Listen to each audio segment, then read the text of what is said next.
நம்ம இர்ஃபான் ரொம்ப ஆசையா, ஆர்வமா காத்துட்டு இருந்த அவங்களோட பெண் குழந்தை இந்த உலகத்துக்கு ரொம்ப ஹாப்பியா, ஆரோக்கியமா, சந்தோஷமா வந்திருக்கு அப்படின்ற ஒரு நியூஸை நம்ம இர்ஃபான் அவரோட சோஷியல் மீடியா பேஜில் ஷேர் பண்ணியிருக்காரு. என்ன சொல்லியிருக்காரு அப்படின்னு பார்க்கலாம். ஸோ நம்ம எல்லாருக்கும் தெரியும், ஃபுட் ரிவ்யூ மூலமாக ரொம்ப ஃபேமஸ் ஆனவர் தான் நம்ம இர்ஃபான். அவர் பார்த்தீங்கன்னா மே மந்த் ஆசிஃபா அப்படிங்கிறவங்களோட கல்யாணம் நடந்துச்சு. ரீசெண்டாக தான் அவங்க வந்து கன்சீவாக இருக்கும் அப்படிங்கிறத அனௌன்ஸ் பண்ணியிருந்தாங்க. தொடர்ந்து வளகாப்பு இந்த மாதிரி ஃபங்க்ஷன்ஸ்லாம் சூப்பராக போயிட்டு இருந்தது.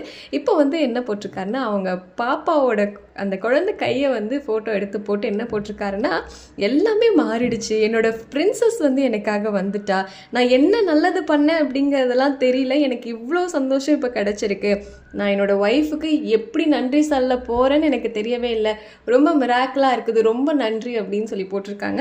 ஆனால் அதே மாதிரியே என்னோடய ஒய்ஃப் இன்னும் ஹாஸ்பிட்டலில் தான் இருக்கா, ஸோ கீப் இன் ப்ரேயர்ஸ் அப்படின்னும் சொல்லியிருக்காங்க.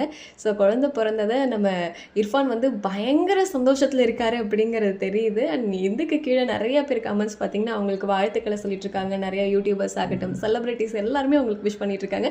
நம்மளும் இப்போ நம்ம சேனல் சார்பாக நம்ம இர்ஃபான் அவர்களுக்கு நம்மளோட பெஸ்ட் விஷயம் சொல்லிக்கலாம். ஸோ இவங்க இன்னைக்கு மாதிரி என்றைக்குமே ரொம்ப ரொம்ப ரொம்ப சந்தோஷமாக இருக்கணும் அப்படின்னு சொல்லிக்குவோம்.